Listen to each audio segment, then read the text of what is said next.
Sí, se Ya, muy bien. Bueno, soy la doctora Vidal.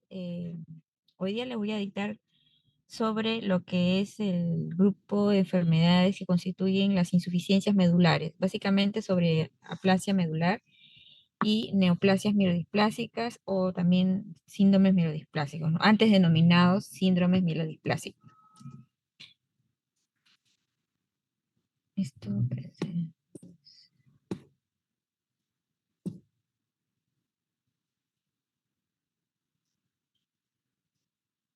Ya. Bueno, primero definir el término de pancitopenia, ¿no? Pancitopenia es la disminución de las tres líneas celulares, ¿no? Tanto glóbulos rojos, glóbulos blancos y plaquetas.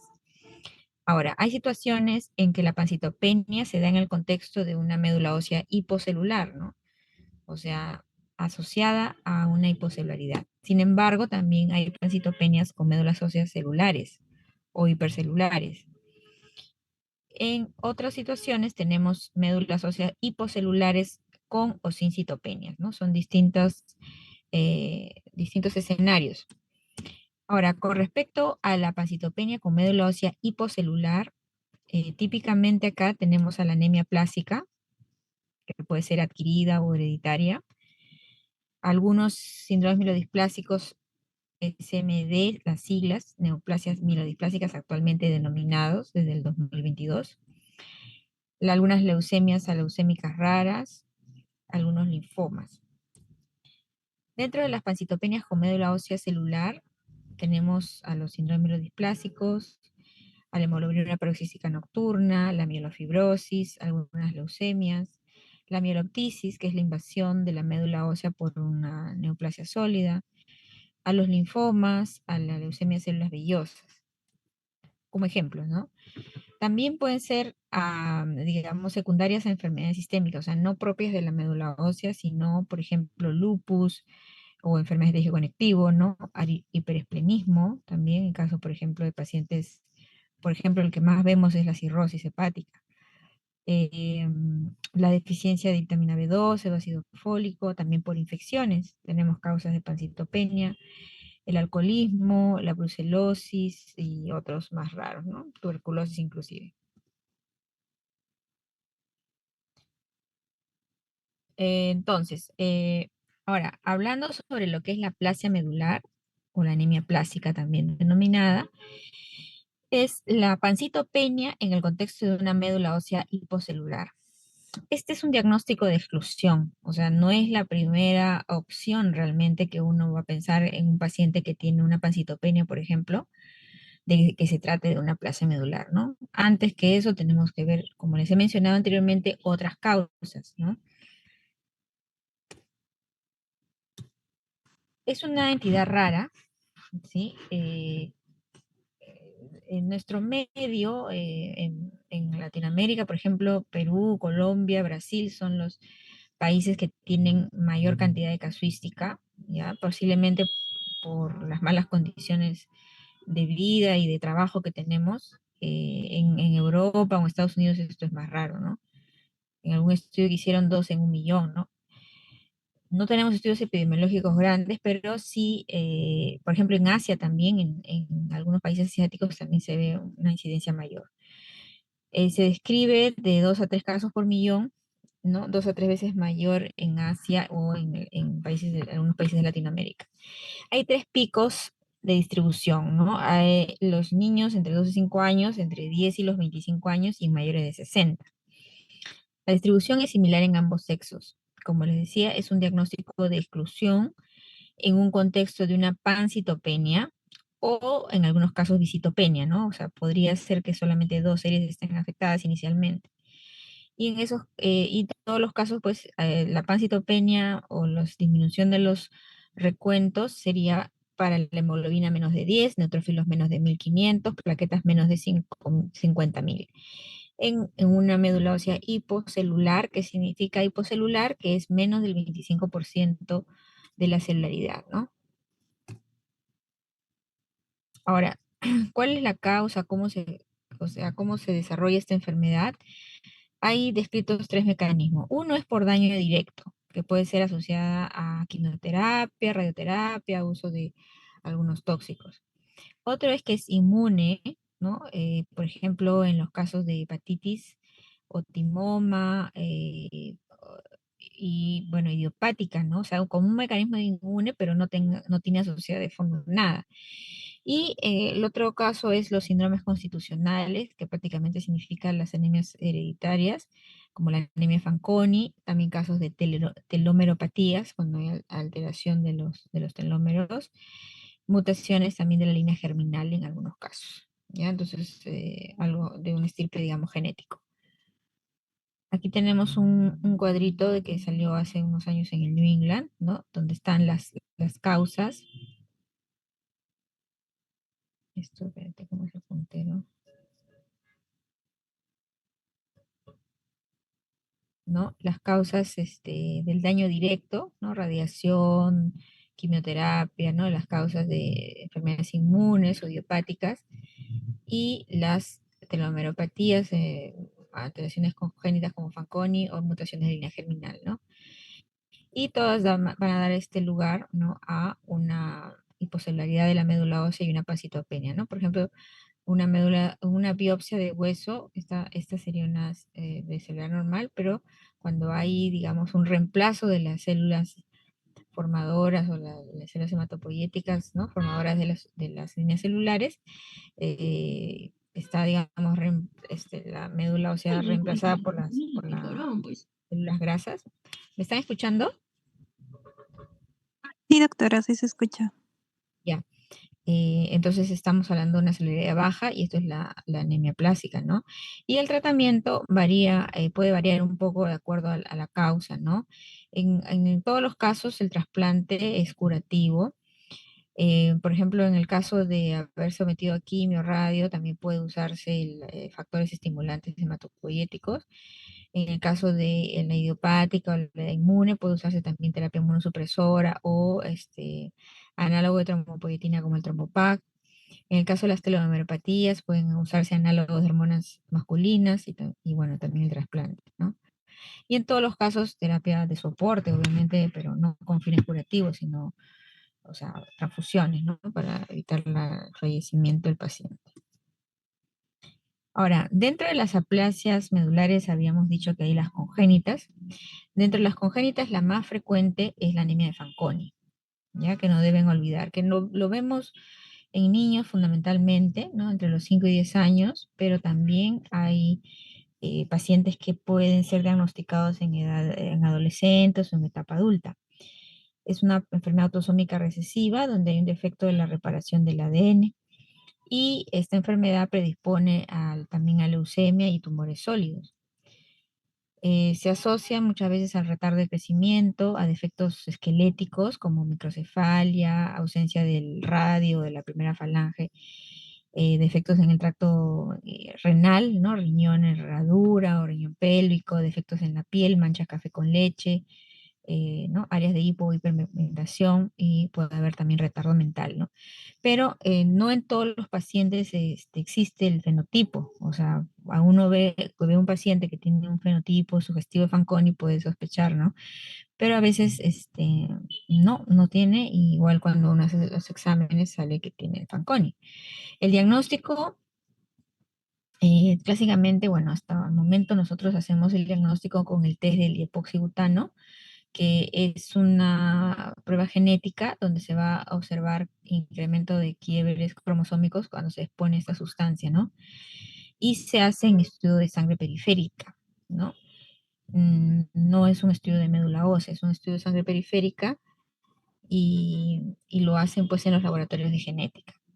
Ahora, es cierto que actualmente en países más desarrollados hacen test genéticos, ciertas mutaciones de FANG, de los genes FANG, que hacen el diagnóstico, ¿no? Es lo ideal y me imagino que en el futuro son pruebas de NGS, ¿no? De Next Generation Sequence, que se utilizan para el diagnóstico de este tipo de anemia. Y acá tenemos algunas imágenes, ¿no? De la ausencia, por ejemplo, de huesos, ¿no? O alteraciones renales, ¿no? Este riñón abajo, por ejemplo. Otra enfermedad que es congénita es la disqueratosis congénita. Esta paciente tiene clásicamente pigmentación de la piel, distrofia de uñas, leucoplaquia mucosa. Es una enfermedad recesiva ligada al cromosoma X. Hay unas mutaciones en el gen de KC1. Puede ser también autosómico dominante o autosómico recesivo, ¿no? Hay diferentes tipos de herencia y, bueno, es una causa de anemia de aplasia congénita. La otra es la trombocitopenia ameacarocítica heredada, ¿no? Donde también es una medulosis hipocelular, pero fundamentalmente debuta con trombocitopenia severa, ¿no? Y no hay meacariocitos al nacimiento. Las mutaciones se han descrito en el gen CMPL y se ve que puede haber falla medular multilineal en la segunda década de la vida, ¿no? O sea, pueden debutar solamente con trombocitopenia, pero después ya van a hacer una bicitopenia o una pancitopenia. Otra anemia congénita, aplasia congénita es el síndrome de Schwann-Diamond, que es autosómico recesivo. Puede haber alteraciones del páncreas, de los huesos también, y falla de médula ósea. Y se asocia a una mutación en el cromosoma 7 en el gen SBDS. Ahora, estas son raras, ¿no? O sea, son enfermedades muy raras, eh, muchas veces detectadas en edad pediátrica, ¿no? Y acá hay una tablita con las características, ¿no? Tanto de la anemia Fanconi, la disqueratosis congénita, la trombocitopenia ameacariocítica, los síndromes de Schwann-Diamond, ¿no? En caso de Fanconi, por ejemplo, hay varias mutaciones que causan, ¿no? En el caso de la disqueratosis, el DKC1, el HTERC, son esas mutaciones. La otra de la meacarocítica es MPL, ¿no? O sea, prácticamente estos estudios de NGS son los que muchas veces nos dan el diagnóstico. Ujú. Y bueno, acá están los test, ¿no? El secuenciamiento, de test de hipoglucano y los comentarios acerca de las características clínicas. También tenemos en algunos casos que diferenciar con la citopenia refractaria de la niñez, que en realidad es una neoplasia mielodisplásica, ¿no? O sea, se confunden a veces porque justamente debutan con citopenias. En el caso de la citopenia refractaria, eh, hay, digamos, una eritropoiesis, una diseritropoiesis, ¿no? Igual en el caso de los granulocitos, los megacariocitos, ¿no? En cambio, en la anemia plástica están ausentes, ¿no? O muy, muy disminuidos, ¿no? Ya, a ver, dentro de los síndromes hereditarios de falla medular, hay ciertas patologías ligadas a mutaciones de la línea germinal de genes GATA2, DDX4-1, genes de anemia Fanconi o genes del complejo de telomerasa, que pueden tener hallazgos de médula ósea hipoplásica mucho antes del desarrollo de un trastorno mieloide clonal. Ahora, a veces la evolución en los pacientes puede ser diferente, ¿no? Hay algunos pacientes que no debutan en la niñez y pueden a lo largo del tiempo desarrollar esto. Yo he tenido pacientes adultos en los cuales al hacerle mutaciones germinales han salido positivas, ¿no? O sea, que lo han tenido en nacimiento y que se han manifestado en etapa adulta, ¿ya? Eh, Ahora, ¿por qué es importante identificar si es una mutación de falla, o sea, es una falla germinal, ¿no? Es una mutación en la línea germinal, que es de nacimiento, porque en ese caso, ¿no? Por ejemplo, Fanconi y otras, no van a responder a la terapia inmunosupresora que se puede dar a estos pacientes. Ya sabemos que estos pacientes tienen que ir, la única opción es el trasplante de médula. Y además también para poder hacer un árbol genealógico, ver los otros miembros de la familia que pudieran tener estas enfermedades, ¿no? Y por ejemplo, si van a ser trasplantados, entonces no sería, por ejemplo, dentro un donante familiar, no sería lo más óptimo porque puede ser que ese hermano o el padre tenga también la mutación y entonces no va a solucionar el problema, ¿no? Entonces, en ese caso, lo que se haría es investigar a la familia si tienen esa mutación, ¿no? Y para ver si pueden donar la médula y en todo caso, si no lo tiene, lo que hay que hacer es un trasplante no relacionado. Algunas mutaciones de línea germinal, como el RUNX1 o el LANC-RD26, pueden causar trombocitopenia y displasia de megacariocitos, que podrían confundirse con lo que son los síndromes mielodisplásicos. Entonces, a veces es difícil hacer el diagnóstico, ¿no? Y sobre todo si no tenemos acceso a las pruebas genéticas. La presencia de mutaciones somáticas pueden indicar un mayor riesgo de progresión neoplásica, o sea, pueden evolucionar estos casos a mielodisplasia o leucemia mieloide aguda, ¿no? O sea, debutar como aplasia, pero luego ir a mielodisplasia o leucemia. Y estas variantes incluso pueden ocurrir en pacientes sin antecedentes familiares, ¿no? Eh, una edad de inicio temprana o hallazgos físicos asociados típicos a los síndromes de proyección de línea germinal.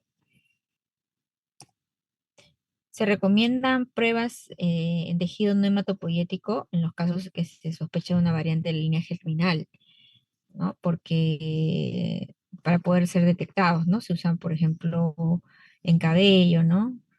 Es como cosas hacen, ¿no? Esos estudios. Ahora, hay síndromes de falla medular constitucionales que se presentan en adulto, como el Fanconi, que les comenté, que también se puede ver, el GATA2, el CTL4, las enfermedades relacionadas al telómero. Entonces, pueden, digamos, debutar en una etapa ya mayor. Por eso es que nosotros rutinariamente a los menores de 40, sobre todo, hacemos estudios genéticos, ¿no? Ver si tiene Fanconi, sobre todo, que es la más frecuente, ¿no? Que es la que tenemos acceso. Y si podemos hacer, por ejemplo, estudios de NGS, pues identificar estos genes, por ejemplo, hay 17 tipos de genes alteraciones que van a dar el anemia Fanconi, ¿no? Bueno, el GATA2, que es más de predisposición a leucemia, ¿no? El CTLA4, ¿no? Que es más, digamos, de citopenias inmunes. Ya, muy bien. Entonces, lo más frecuente que ustedes van a ver es la aplasia medular o anemia plástica adquirida.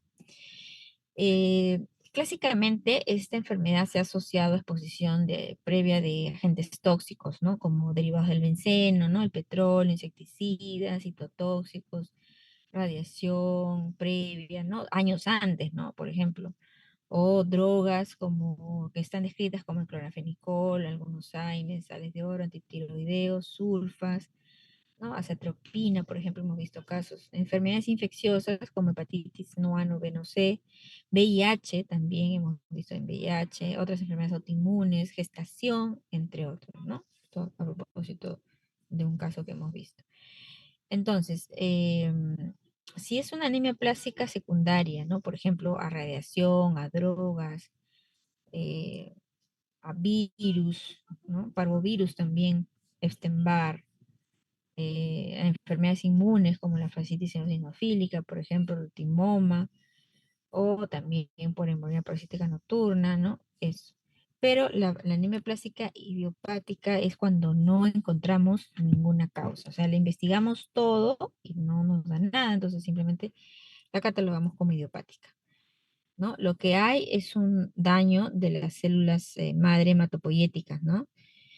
Ya sea por efectos ambientales tóxicos, virus, drogas, ¿no? A través de los linfocitos o células T, ¿no? Que van a, digamos, actuar con el factor necrosis tumoral alfa, interferón gamma, y van a dañar las células madre, ¿no? Disminuyen la longitud del telómero, disminuyen los genes de checkpoint de los ciclos, ¿no?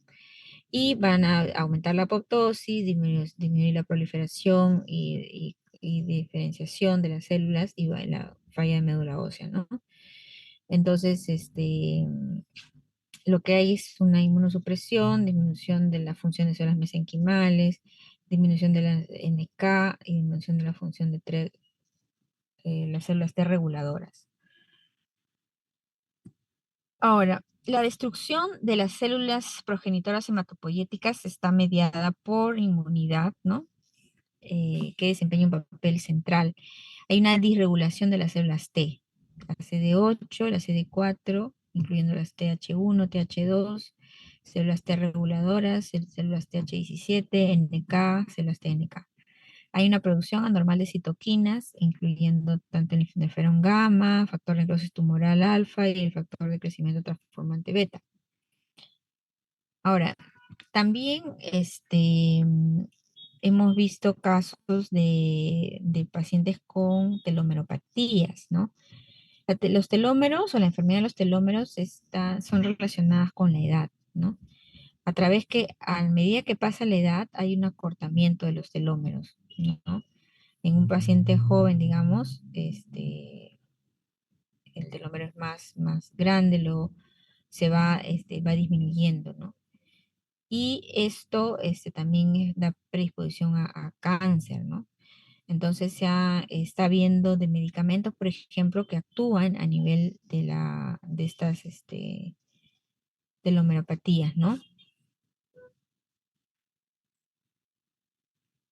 Ahora, hay ciertas anomalías citogenéticas que pueden ocurrir en la placa medular. En teoría, nosotros cuando hacemos estudios genéticos en la placa medular siempre sale que es normal la genética del cariotipo, ¿no?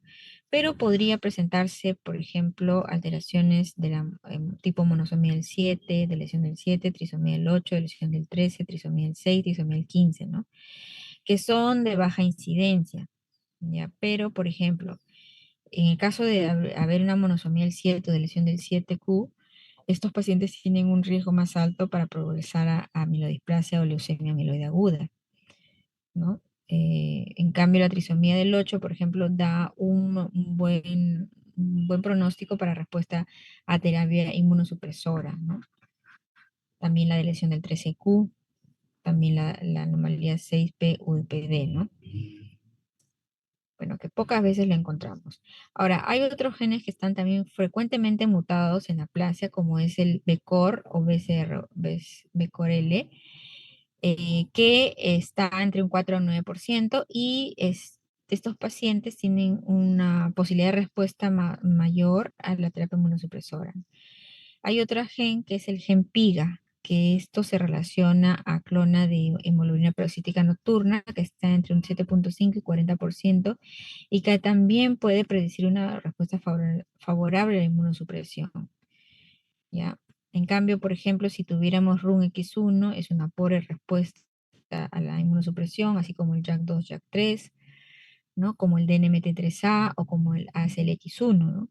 Que están más ligados, por ejemplo, a los síndromes mielodisplásicos. A veces hacer la diferenciación entre lo que es la aplasia y la mielodisplasia puede ser difícil, ¿no? Entonces, por ejemplo, acá tenemos unas mutaciones que pueden presentarse en un envejecimiento normal, ¿no? Eh, Como aumenta, por ejemplo, a través de la edad el ACLX1, ¿no? Eh, En cambio, en la aplasia medular, la mayor parte de pacientes pueden tener esta alteración del gen PIGA, ¿no? De células de hemoglobina paroxística nocturna, un grupo de 6P, CNLOH, la CLX1, el BCOR, DNMT3A. En cambio, en la amiloidisplasia, más bien, clona de HPN no, es más raro, ¿no? Más frecuente, tenemos a RUNX1, al P53, al TET2 y otras alteraciones citogenéticas, ¿no? DNMT3A, ¿no? Entonces, varía un poco y eso nos ayuda muchas veces a hacer el diagnóstico diferencial, estas anomalías clonales. Ok, entonces, en cuanto a la presentación, ¿no? Los pacientes, ¿cómo vienen? ¿Vienen con sangrado? ¿Vienen con síntomas de anemia? ¿Vienen con síntomas de infección, ¿no? Es lo que se correlaciona con las valores que tienen en el hemograma, ¿no? Y dependiendo de la severidad, ¿no? Hay unos pacientes que vienen con más plaquetopenia que otros y, bueno, obviamente tienen mayor sangrado, ¿no? Igual, por ejemplo, si tienen neutropenia muy severa, ¿no? Vienen muchas veces ya con infecciones, ¿no? Entonces, lo que es la plaquetopenia, ya saben que da las petequias, las equimosis, ¿no? Sangrado de mucosas, sobre todo, ¿no? En cuanto a la evaluación que vamos a hacer al paciente, ¿no? Siempre, bueno, su hemograma, obviamente lo primero que uno le toma a los pacientes, y hacer siempre una sangre periférica, ¿no? Donde, perdón, esto es la sangre periférica, ¿qué cosa vamos a ver? Los recuentos disminuidos, ¿no? Tanto hemoglobina, plaquetas, leucocitos. La anemia generalmente es normocítica, normocrónica, puede haber también un poco de macrocitosis. Y si le hacemos el recuento de reticulocitos, tenemos el recuento bajo de reticulocitos, acuérdense, ¿ya? Entonces, una de las patologías que tiene, porque es una falla de la médula ósea, la médula ósea no está trabajando bien, ¿no? Entonces, siempre están bajo los reticulocitos a pesar de tener una anemia severa. No hay un mecanismo que pueda compensar. Y debe hacerse inmediatamente un aspirado y sobre todo una biopsia de hueso para poder contar la celularidad. La celularidad, como les decía, de la médula se observa mejor en la biopsia. El aspirado puede ser que uno lo vea normocelular o hipocelular, ¿no? Pero no nos podemos confiar, tenemos que hacer la biopsia. Ahora, sabemos que la celularidad normalmente disminuye con la edad, ¿no? Hay una regla que nosotros utilizamos, ¿no? Por ejemplo, restamos la edad del 100, ¿no? Por ejemplo, si tengo un paciente de 20 años, la celularidad más o menos de ese paciente debería estar alrededor de 80%. En cambio, si tengo un paciente de 80 años, la celularidad en este caso debería estar más o menos un 20%. Entonces, en pacientes mayores, eh, es a veces difícil de establecer cuándo es hipocelular. El diagnóstico y la definición habla sobre menos de 25% de la celularidad para la edad, ¿ya? Eh, a veces en pacientes mayores es más difícil establecer eso porque normalmente van a estar con celularidad disminuida, ¿no? El incremento de la grasa en la plasia se debe al aumento en tamaño y número de las células grasas. Entonces, en la biopsia vamos a ver prácticamente que es pura grasa, ¿no? No tenemos casi progenitores, ¿no? Y una característica es, por ejemplo, que no vemos megacariocitos muchas veces, ¿no? A veces no hay, o a veces hay uno, o muy poco. Otro estudio importante que tenemos que hacer complementario es el cariotipo. ¿Y por qué? Porque necesitamos hacer el diagnóstico diferencial con los síndromes mielodisplásicos, ¿no? Sobre todo los que son hipoplásicos. Porque, por ejemplo, si yo tengo una alteración característica de los síndromes mielodisplásicos, como puede ser una monosomial 7, entonces ya yo no puedo decir que esto es solamente una aplasia, ¿no? Si hay alteraciones citogenéticas características de la mielodisplasia, ya tengo que hacer el diagnóstico de un síndrome mielodisplásico.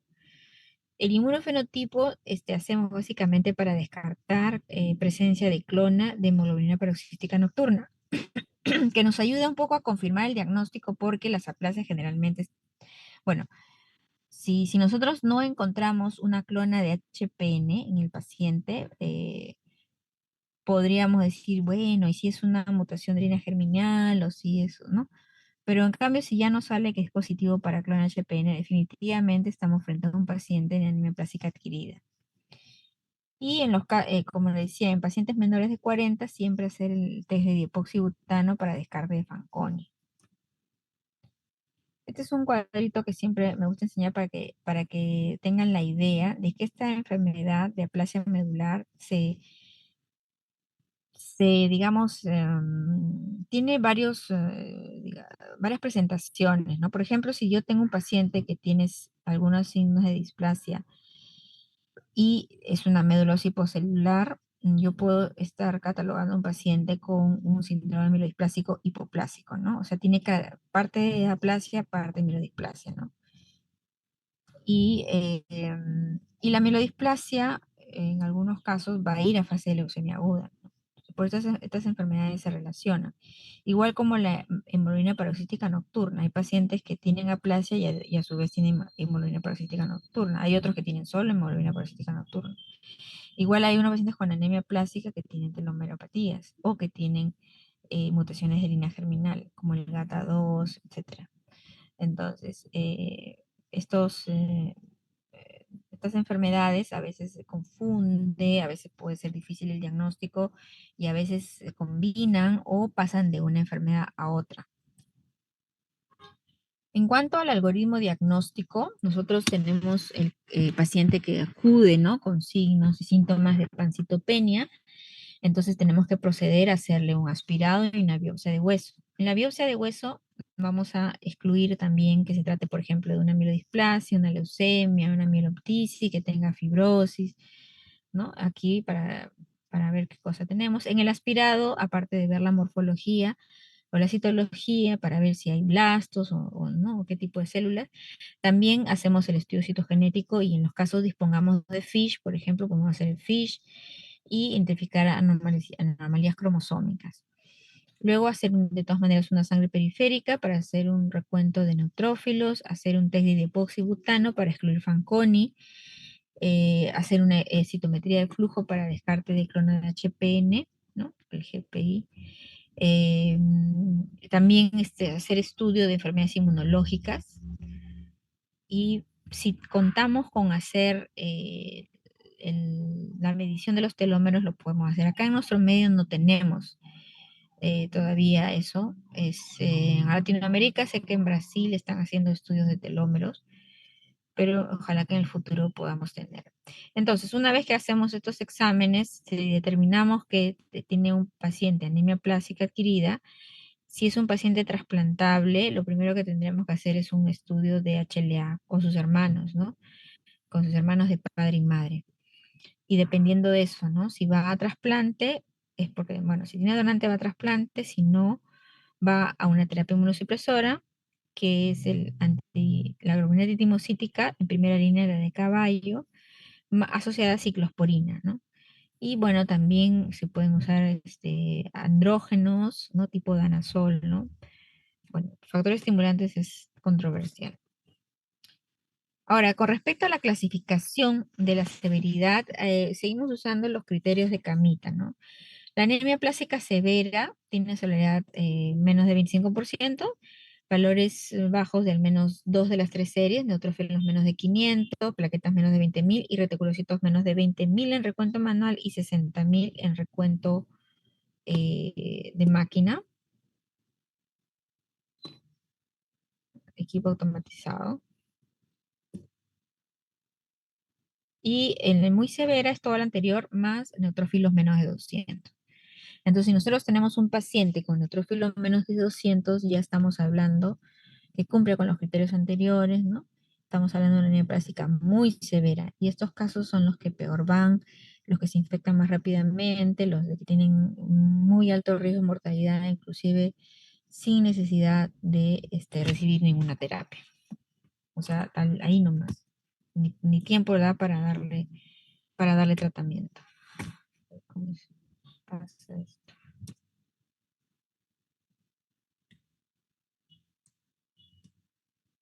Hola, ¿escucha? Sí, Sí, doctora. doctor. Ah, ya, pero no está pasando. Ya. Entonces vamos a ver ahora cuál es el enfoque de tratamiento, ¿no? El enfoque es tener un diagnóstico y un tratamiento oportuno, ¿ya? O sea, realmente para nosotros, los hematólogos, el diagnóstico de aplasia finalmente constituye una emergencia.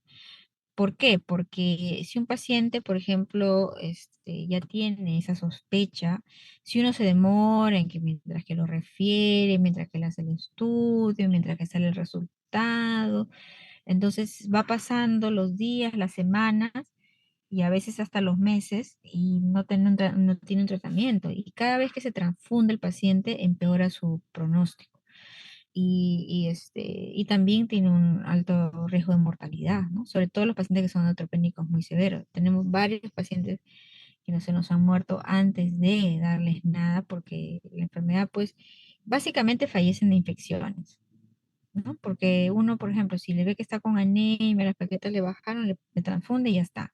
Pero las infecciones no hay forma de recuperarlos, porque son pacientes que no tienen defensas y por más antibióticos, antifúngicos que les demos, no salen, ¿no? Entonces, y son jóvenes muchos de ellos, la pena porque no llegan entonces a tratarse. Y yo creo que si, digamos, tratáramos de hacer todo muy rápido, tal vez podríamos rescatar a alguno de estos pacientes. Se dice, salió un estudio hace un tiempo, que en menor de 30 días en diagnóstico y tratamiento, el pronóstico mejora, ¿no? Lo que demora más son a veces los estudios, bueno, la referencia, porque a veces los médicos no refieren al hematólogo y hay que hacerle una biopsia de hueso, ¿no? Y a veces los estudios, digamos, de la médula también pueden demorar. Y si es joven y estamos pensando hacerle un trasplante, también el estudio de compatibilidad puede demorar. Entonces eso hace que nos retrasemos. Mejor tasa de respuesta, entre más rápido es el inicio del tratamiento, mejor sobrevida. Ahora, para los criterios de tratamiento, perdón, para que consideración de tratamiento tenemos que ver si tiene criterios, ¿no? Por ejemplo, la anemia plástica que es severa y muy severa, de hecho va a requerir tratamiento. O también en los casos de aplasia no severa, pero con requerimiento transfusional. Porque si tenemos un paciente con aplasia no severa que no se transfunde, realmente no tendríamos que tratarlo más que observarlo hasta que si en algún momento esta enfermedad avanza, entonces ahí sí tenemos que actuar. Tenemos que evaluar la edad y las comorbilidades, ¿no? Ver si es posible hacer un trasplante, ¿no? Porque si es un paciente trasplantable, joven, menor de 40 o acá, por ejemplo, en nuestro medio hasta 50 años y obviamente que no tiene comorbilidades porque puede ser joven, pero de repente tener una contraindicación. Entonces, el plantear a llevar a trasplante eh, en breve, ¿no? Para definir si realmente va a ir o no. Y si no es posible el trasplante, entonces ya darle lo que es la terapia inmunosupresora, que es la segunda línea. Ahora, en pacientes mayores de 50, 60, no son trasplantables, vamos de frente a terapia inmunosupresora, ¿no? La preferida es la globulina timbocítica de caballo. Hay dos actualmente, la de caballo y la de conejo. La de caballo es la que más tasas de respuesta y menos complicaciones ha tenido. Ahora, hay otras terapias, ¿no? Ciclosporina, danazol, el Tramopac, pero que tienen un chance de respuesta menor. Y obviamente siempre las transfusiones, o sea, soporte transfusional, ¿no? Porque por supuesto que si dejamos un paciente que no se transfunda con una plaquetopenia severa, puede sangrar en cualquier momento, ¿no? Entonces, soporte transfusional y también uso de quelantes. Los quelantes es para la sobrecarga de hierro. Muchas veces estos pacientes se transfunden tan seguido que ya tienen signos, síntomas de sobrecarga, entonces hay que tratar esto. Y sobre todo si va a trasplante, porque se ha visto que en trasplantes los pacientes que tienen una ferritina muy alta a veces no les va muy bien en el trasplante. Entonces, bueno, acá hay un algoritmo con edad menos de 35. En las últimas hablan de menos de 40, pero aquí nosotros en el hospital hasta 50 hacemos el trasplante de médula ósea en primera línea, sobre todo si tiene un donante idéntico, ¿no? Hermano de padre, madre, que tiene 6 de 6 del HLA. Y si hay una respuesta, lo tratamos con ciclosporina hasta 6 a 12 meses. Si no tiene donante, no se puede trasplantar, entonces va a terapia inmunosupresora.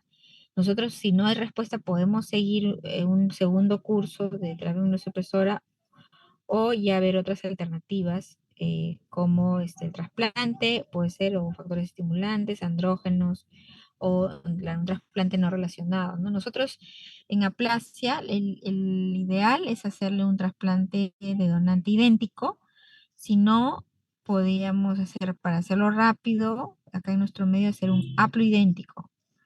Y si no se puede, tendríamos que hacerle un trasplante no emparentado, que no lo estamos haciendo actualmente todavía en nuestro medio, y esos pacientes tienen que viajar a otros países, ¿no? A hacerse el trasplante. Y acá está, ¿no? Si tiene donante, bueno, menor de 40 va a trasplante, si está entre 40 y 60, bueno, puede ir a trasplante o si no a ATG, globulina timocítica asociada a ciclosporina, ¿no? Acá la evaluación lo plantean al 120, nosotros lo hacemos al día 180.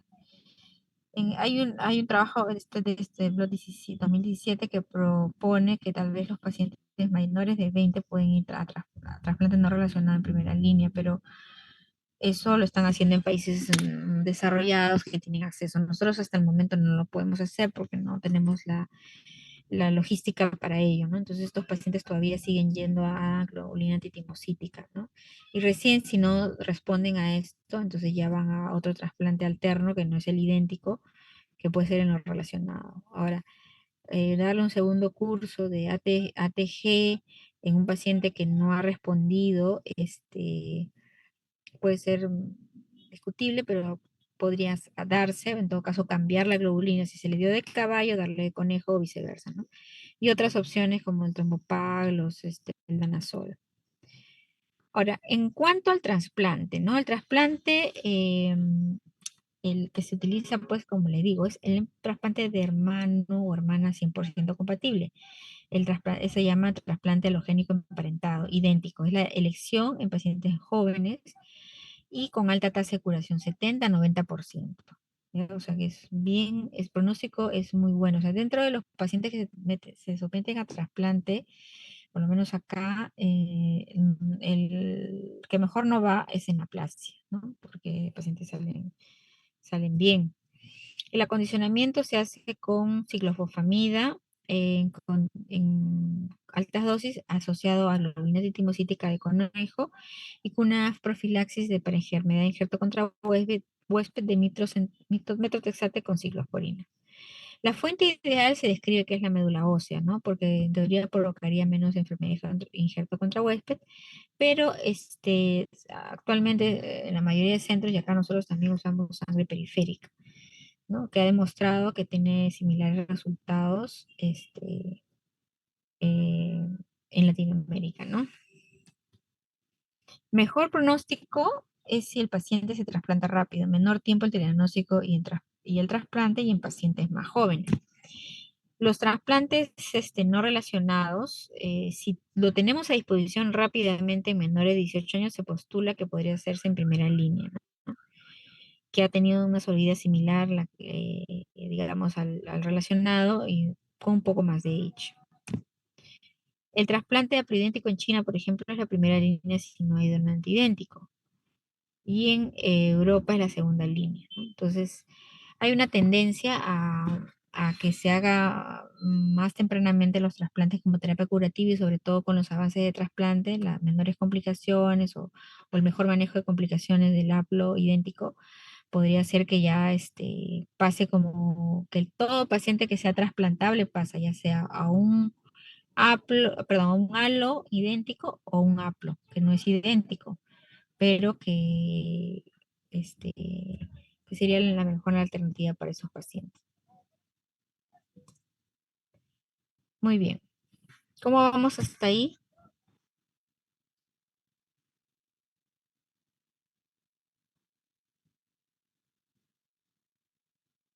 ¿Estamos ahí?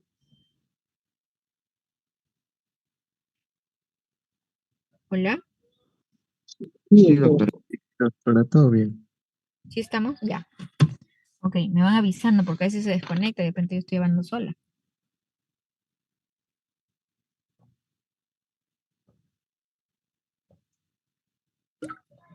Ya, en cuanto a la terapia inmunosupresora, que es la globulina tirimocítica, en la segunda línea, da una respuesta del 70%, 80%. En nuestra estadística, más o menos tenemos el 65%, con sobrevida a los 5 años del 80 a 90% de los pacientes que respondieron, ¿no? La media de respuesta es a los 120 días, ¿no? Podemos esperar hasta las 180 días que responda, ¿no? O sea, lo que pasa es que nosotros damos la globulina, a diferencia del trasplante, que en el trasplante se demora 12 días en prendimiento y el hemograma se normaliza, en la terapia inmunosupresora no es inmediato la respuesta. Entonces el paciente se sigue transfundiendo hasta que en algún momento comienza a subir y ya comienza a independizarse de transfusiones. Y la respuesta la catalogamos como parcial o completa. Parcial significa que no llega a normalizar, pero ya no se transfunde. Completa es cuando su hemograma se normaliza, ¿no? La primera línea es la globulina antitemocítica de caballo. Los que no responden a caballo pueden tener una respuesta a conejo. La ciclosporina, o sea, se da globulina antitemocítica asociada a ciclosporina. Y esta ciclosporina se debe dar mínimo por 6 meses. Nosotros damos hasta un año y se disminuye lentamente, incluso hasta 2 años para evitar recaídas. La recaída, que más o menos se da en 35% de pacientes en los 7 años, se define como la dependencia transfusional luego de que ha sido independizada de transfusiones por 3 meses. La infección, hemorragia y fiebre no son contraindicaciones absolutas, pero bueno, en general nosotros tratamos de dar, suspender si es que está con una infección, ¿no? Porque la ciclosporina finalmente, el globulina es un supresor y puede empeorar las infecciones, ¿no?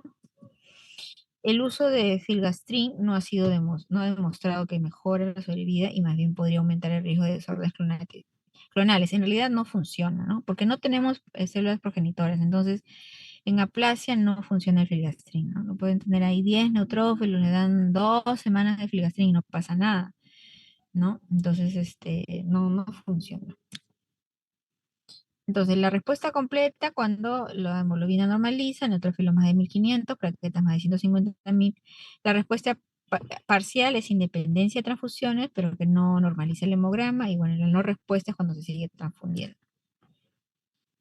En el caso de anemias refractarias, ¿no? A un curso de terapia inmunosupresora, ¿no? Hay que ver si el paciente tiene donante, puede ir a trasplante, o podemos repetir un segundo curso, ¿no? Y en todo caso, si no, ya dar otras terapias como andrógenos, el trombopag o drogas experimentales.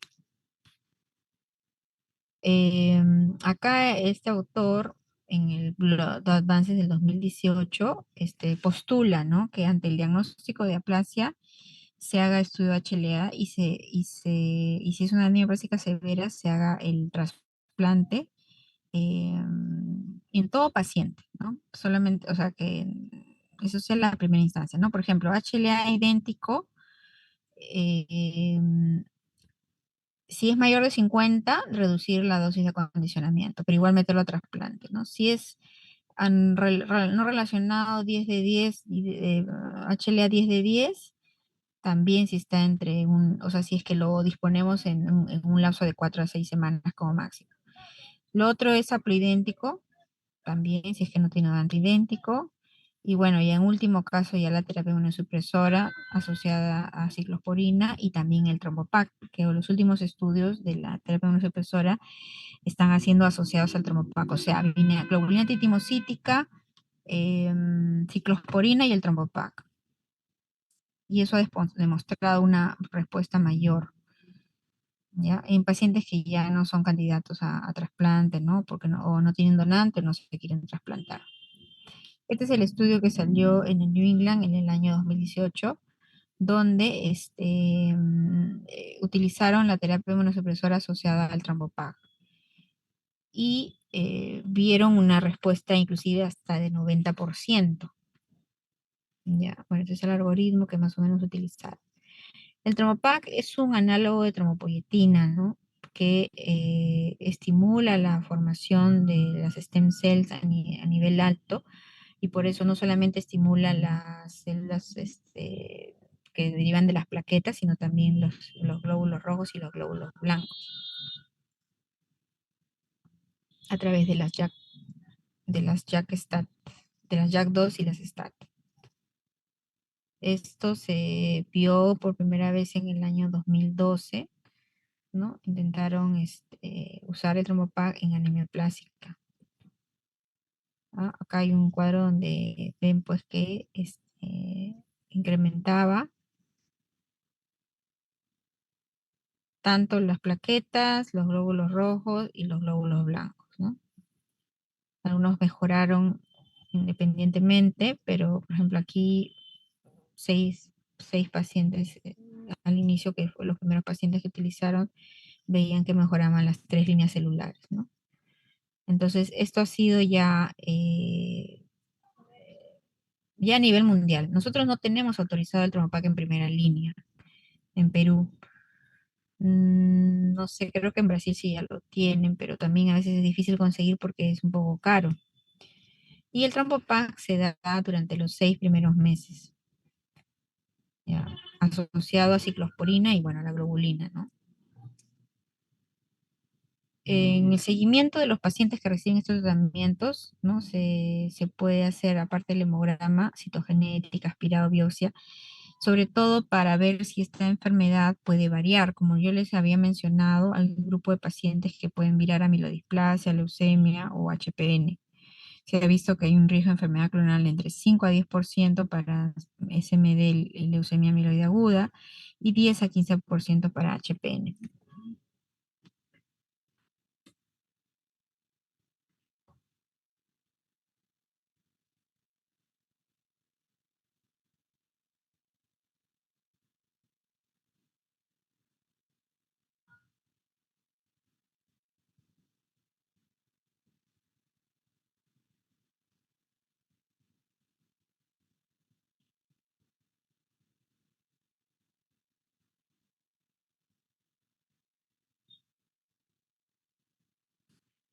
Ya, el tratamiento de soporte es la terapia transfusional, ¿no? Sobre todo si las plaquetas están menos de 10.000 o menos de 20.000 con fiebre. Se recomiendan siempre dar plaquetas irradiadas y leucorreducidas. Si es candidato sobre todo a trasplante, no debe recibir donación de familiares para prevenir la aloinmunización, ¿ya? Y también la refractariedad, ¿no? De plaquetas. El dosar ferritina en pacientes multitransfundidos, si tenemos un dosaje alto como más de 2.000, se sugiere usar quelantes de hierro como de feroxamina o de feracirox. Como le decía, el filgastrín o los factores de crecimiento no está recomendado, ¿no? No, solamente en algunos casos de infecciones severas se le puede dar un curso corto, no asociado a antibióticos. Muy bien. Entonces hemos hablado todo lo que es sobre aplasia y ahora vamos a hablar sobre lo que son las neoplasias mielodisplásicas, antiguamente denominados, y bueno, le seguimos todavía denominados los síndromes mielodisplásicos. La abreviatura sigue siendo SMD. Este es un grupo de enfermedades caracterizada por trastornos clonales, ¿no? Donde vamos a ver citopenias y displasia morfológica. Y tienen un riesgo de transformación a leucemia aguda, ¿ya? Entonces acá están las células displásicas, las eritroides, las granulocíticas y las macarocíticas. Se desconoce la incidencia actual. En Estados Unidos las estadísticas demuestran un promedio de 13.000 nuevos casos por año, aproximadamente 1.000 casos en cada año en niños, y la mediana de edad es de 70 años. En realidad es una enfermedad de viejos, pero también puede presentarse en jóvenes, inclusive en niños. Nuevamente, estos casos también se presentan con citopenias. Puede ser pancitopenia, visitopenia o una sola citopenia, ya sea anemia, trombocitopenia o neutropenia. Ahora es importante recordar que los hallazgos de displasia no son sinónimos de síndrome mielodisplásico, porque cuando uno hace una aspirada médula ósea puede ver diseritropoiesis en deficiencia de ácido fólico B12, en uso de quimioterapia, en enfermedades inmunológicas, inclusive en la aplasia, en infecciones, ¿no? Entonces, hay cierta displasia, pero que no es solamente lo único que debe haber para hacer un diagnóstico. Se requiere una historia clínica detallada, ¿no? Si ha habido exposición a quimio, a radioterapia, cuánto es su requerimiento transfusional si es que lo requiere, qué tratamientos ha recibido, qué comorbilidades, hacer su hemograma completo, una lámina periférica, ¿no? Hacer el aspirado de médula ósea, ver la morfología de las células, hacer el recuento, tinción de hemosiderina o de PERS para ver el hierro y la biopsia de hueso idealmente para ver sobre todo celularidad y presencia o no de fibrosis. Y por último, el análisis citogenético. Entonces, para yo hacer un diagnóstico de mielodisplasia requiero esas tres cosas. Ahora, dentro de los criterios, los hallazgos morfológicos, eso lo, digamos, una cosa que es muy importante, a veces difícil de evaluar en algunos lados, pero bueno, hay que tener bastante entrenamiento en esto, ¿no? Pero bueno, la clínica que puede ser sugestiva, la genética, el inmunofenotipo, que es la citometría de flujo, puede sugerir, pero no es catalogado como una prueba diagnóstica. Y bueno, también si disponemos de biología molecular podemos ayudarnos también. En cuanto al recuento de blastos, porque es importante en estas patologías de la mielodisplasia hacer recuento de blastos si es que hay, el porcentaje siempre se determina por inspección visual, ¿ya? No se recomienda hacer un recuento de blastos por citometría del flujo, porque no todos los blastos son CD34 positivos. Habíamos comentado en un seminario que los células CD34 positivos son las células madre, o también los blastos, algunos marcan esto, ¿no? Entonces, hay varios tipos de blastos, ¿no? Los granulares, agranulares. Bueno, esa es la definición. Y otra cosa importante es el hallazgo de cirobatos en anillo. Los cirobatos en anillos tipo 3, que hay al menos 5 gránulos en una distribución perinuclear rodeando el núcleo, es un hallazgo que se ve típicamente en algunos casos de mielodisplasia, ¿no? Para nosotros hacer el diagnóstico debemos contar al menos 100 precursores eritroides nucleados y la definición es con al menos 15%. Con contracoloración nuclear. No sé si, bueno, han ido al laboratorio, han visto las médulas. La tinción de hierro es una tinción donde se ve pues de color verdecito, ¿no? Pero para yo ver si hay anillos o no, necesito hacer una contracoloración con safranina o tinción de rojo para poder ver los precursores y ver si la disposición está o no en anillos, ¿no? Ahora, actualmente se está haciendo una mutación, que es la mutación SF3B1, y si hay presencia de esa mutación, ya prácticamente el concepto, digamos, de necesitar que tenga un 15% de cirobatos en anillo ya no es necesario, y solamente con un 5% ya hago un diagnóstico, ¿no? Y acá está, ¿no? La distribución de los gránulos, y así es como se ve al microscopio, ¿no? Los gránulos verdecitos distribuidos alrededor del núcleo, ¿no? Como estos.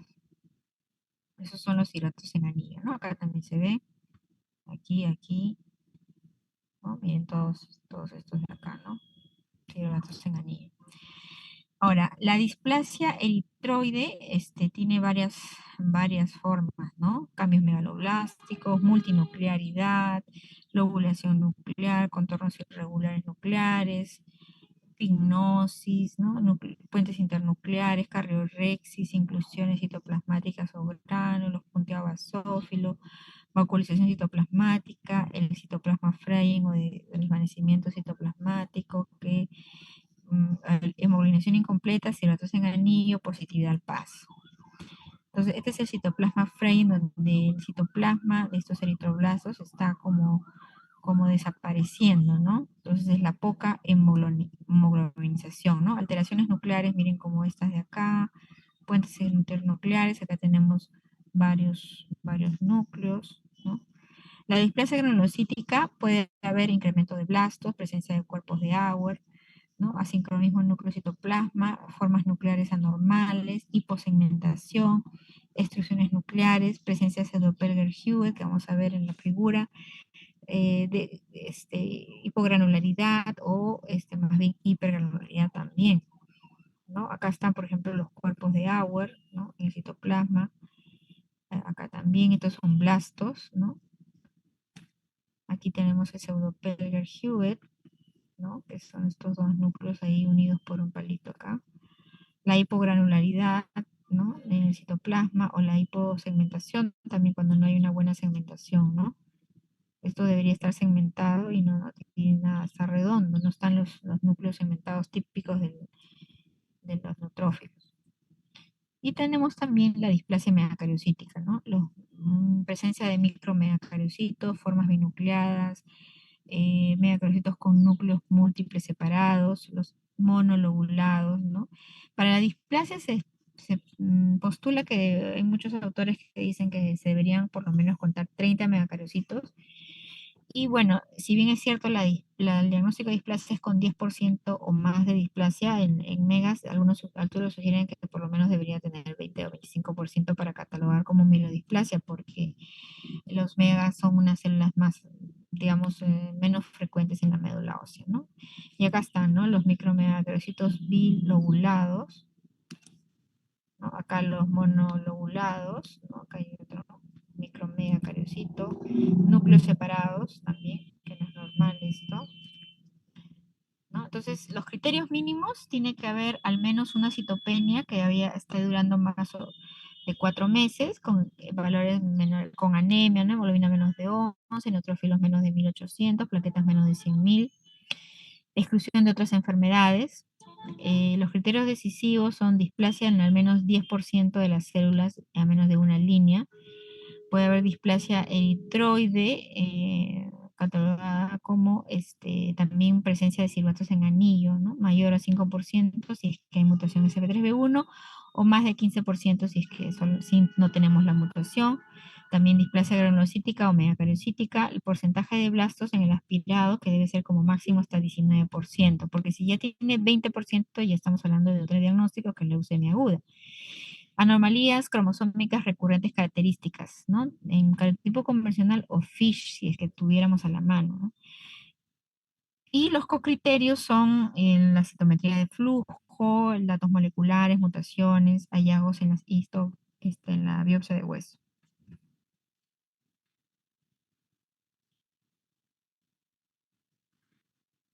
Bueno, este es sobre la citopenias, significado incierto, ¿no?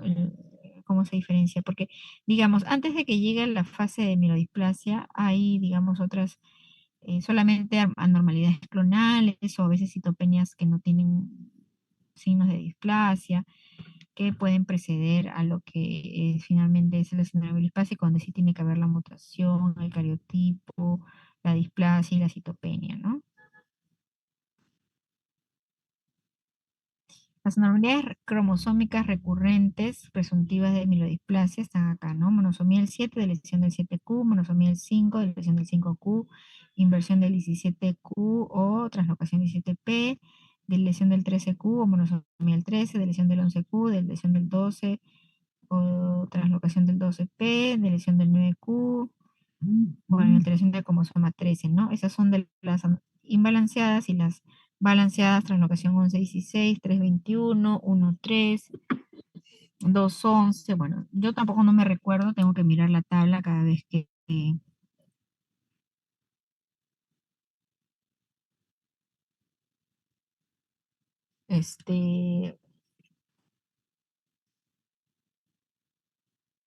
bueno, revisar esta tablita, ¿no? Para ver si es que tiene o no. Ahora, hay síndromes mielodisplásicos que se dan de novo, ¿no? Y empiezan, ¿no? Otros que son secundarios a tratamiento, quimio, radio, otros que son previamente tratados. Los síndromes mielodisplásicos secundarios, por ejemplo, a tabaco, radiación, químicos, metales pesados, pesticidas, ¿no? Agentes quilantes, ¿no? Según la OMS, en el año 22 hizo una nueva clasificación donde además le denominó que eran las neoplasias mielodisplásicas, ¿no? Entonces, esta es la última clasificación donde tenemos los síndromes mielodisplásicos con bajo recuento de blastos y de lesión del 5Q menos aislada, ¿no? Esto es de buen pronóstico, ¿ya? No tiene que tener monosomía o de lesión del 7 y puede tolerar una alteración citogenética más, ¿no? Siempre hay blastos en sangre periférica menos de 2% y en médula ósea menos de 5%. También puede ser bajo recuento de blastos con SF3B1 mutado, ¿no? Con ausencia de 5Q o del menosomía del 7 o cariotipo complejo y la mutación relacionada en la SF3B1, que también es de buen pronóstico. Perdón, dicho de bajo riesgo.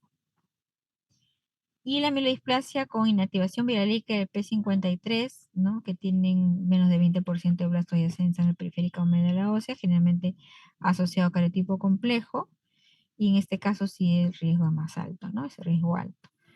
Ahora, definidas morfológicamente, tenemos con bajo recuento de blastos, el hipoplásico, que es en médula ósea hipocelular, y con incremento de blastos, de tipo 1 entre 5 y 9%, de tipo 2 entre 10 y 19%, o asociado a fibrosis, ¿no? Entonces, esa es la última clasificación, teníamos anteriores. Lo que sí tenemos hasta ahora usando es el score de riesgo que se denomina el IPSS-R. ¿Qué parámetros tiene? El riesgo citogenético, el porcentaje de blastos en médula ósea, el valor de hemoglobina, plaquetas y neutrófilos. En cuanto al riesgo genético, dependiendo del hallazgo, puede ser un riesgo genético bueno, por ejemplo, si es una monosomía del Y, una deleción del 11Q. Es bueno si el cariotipo es normal, tiene una deleción del 12P, del 20Q, deleción del 5Q aislado o acompañado. Es intermedio si tiene deleción del 7, trisomía del 8, inversión del 17, trisomía del 19 o cualquier otro hallazgo clonal. Y es alto si tiene monosomía del 7, rareza los 3Q, dos alteraciones que incluyan deleción del 7 o monosomía del 7 o cariotipos complejos que se define como 3 alteraciones citogenéticas o más. Y muy alto si tiene más alteraciones citogenéticas, ¿no? El otro es, perdón, 3 alteraciones citogenéticas y el otro más de 3. Entonces, eso se da un puntaje y luego se agrupa en bajo riesgo o muy bajo riesgo, perdón, primero bajo riesgo, riesgo intermedio, alto y muy alto, de acuerdo al puntaje que tenemos, y eso se relaciona con la sobrevida, ¿no? Cuanto más bajo es el riesgo, la sobrevida es mayor, y si es muy alto, la sobrevida es menor. Ahora, hay una enfermedad dentro de los síndromes biliplásicos que es la de lesión del 5Q, o sea, es ese síndrome bilisplásico asociado a lesión del 5Q, que generalmente se da en mujeres adultas, pueden dar plaquetas normales o elevadas, megacaricitos enanos, monolobulados, leucopenia leve, no hay exceso de blastos, y es de mejor pronóstico, ¿no? Cuando es aislado. Em, la monosomía del 7 o del 7Q también. Bueno, estos más bien tienen el mal pronóstico, es frecuente el síndrome mielodisplásico secundario y frecuentemente se basan a leucemia mieloide aguda. Ahora, ¿cuál es el tratamiento y cuál es el objetivo del tratamiento en los síndromes mielodisplásicos? Es aumentar la hemoglobina, la independencia transfusional. La única terapia curativa es el trasplante que se hace en los más jóvenes, ¿ya? Y en realidad los pacientes de bajo riesgo, digamos, la idea es tratar de darles una mejor calidad de vida y la independencia transfusional. En cambio, los de alto riesgo ya son enfermedades más agresivas que pasan rápidamente a la leucemia aguda y muchas veces tienen que ir a trasplante y ya con fines curativos, ¿no? Porque la única curación en estos casos es el trasplante, pero no vamos a hacer un trasplante en pacientes de bajo riesgo porque el riesgo del trasplante también es alto y someterlo a eso a un paciente que podría vivir muchos años sin problemas, bueno, es muy arriesgado. Lo otro es el soporte transfusional, factores de crecimiento y algunas drogas aprobadas que tenemos es la 5-acetidina para pacientes de riesgo intermedio o alto, la lenalidomida, que es para pacientes 5Q menos, el lupatercept, que es para pacientes con cilatos en anillo o SF3B1 por mutación. Entonces, el tratamiento de riesgo, pacientes de riesgo bajo, ¿no? Si hay anemia, usamos eritropoyetina. Si hay neutropenia sintomática, o sea, con fiebre, podemos usar filgastrin. Acá sí responde el paciente. Si hay anemia severa que no responde al tratamiento con eritropoyetina, transfusiones, siempre teniendo cuidado con la sobrecarga de hierro. Si tiene 5Q menos, la lenalidomida. El upatercept en cigotos en anillo y tratamiento inmunosupresor con globulina antitismocítica y ciclosporina en los síndromes hipoplásicos, en jóvenes sobre todo. Si es posible, trasplante de médula ósea, sobre todo en pacientes jóvenes o con incremento de blastos o citogenética pobre. En el riesgo alto, la acetidina o decitabina, ¿no? Son agentes hipometilantes a dosis bajas. Se esperan por lo menos 2 a 4 meses para valorar respuestas. Es lo único que tenemos hasta la actualidad, ¿no? En cuanto a los síndromes mielodisplásicos hipoplásicos, es una médula ósea hipocelular, pero asociada a un síndrome mielodisplásico, ¿no? A displasia. Entonces, a veces es difícil determinar si estamos frente a una aplasia medular versus un mielodisplásico hipoplásico, ¿no? En el síndrome mielodisplásico hipoplásico, la severidad es menos de 20-30%, es más común en mujeres, y la anemia plástica también, ¿no? La severidad es baja y tiene que descartarse la mielodisplasia, ¿no? Y una palabrita de la hemoglobina paroxística nocturna, ¿no? Que también está dentro de este grupo de enfermedades. Esta es una enfermedad clonal adquirida de la célula madre hematopoyética caracterizada por mutaciones somáticas en el PEN-PIG-A, situado en el brazo corto del cromosoma X. Ahora, las células HPN son deficientes en múltiples proteínas adheridas a la membrana a través de anclajes del glicosilfosfatidilinositol. Dentro de estas proteínas se encuentra el inhibidor de la lisis reactiva de la membrana, el CD59, y el factor acelerador de degradación del complemento, el CD55, siendo ambos inhibidores de la activación del complemento. Y como consecuencia de este déficit van a ser más sensibles los eritrocitos a la lisis por el complemento. Entonces, ¿qué vamos a tener resultado? A una anemia hemolítica intravascular, una tendencia a trombosis y un componente de insuficiencia de médula ósea. Las complicaciones consecuencia directa de la hemólisis y del secuestro del óxido nítrico por la hemoglobina libre intravascular. La depresión del óxido nítrico produce la vasoconstricción periférica. Las complicaciones más frecuentes son trombosis, como causa de muerte de HPN entre 40 y 67%, que se pueden localizar en sitios anómalos como venas hepáticas, porta esplénica, mesentérica o venas del sistema nervioso central, así también como circulación colateral. La hipertensión pulmonar, la insuficiencia renal crónica, la insuficiencia renal aguda y la disfunción eréctil. Entonces, bueno, esta es otra clase que está dentro de las anemias hemolíticas que son CUMS negativo, ¿no? Si tengo un paciente que está hemolizando y que es CUMS negativo, una de las cosas que tengo que descartar es la hemoglobina paroxística nocturna. El diagnóstico se hace por citometría de flujo. Se asocia a veces a aplasia medular o milodisplasia, pero a veces no, a veces viene solo, ¿no?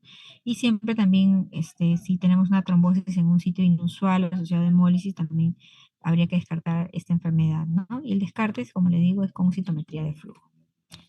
No sé si tienen alguna pregunta, algún comentario. ¿Están ahí? Creo que no hay preguntas, doctor. ¿No? Todo claro. Todo claro, y se van a sacar 20.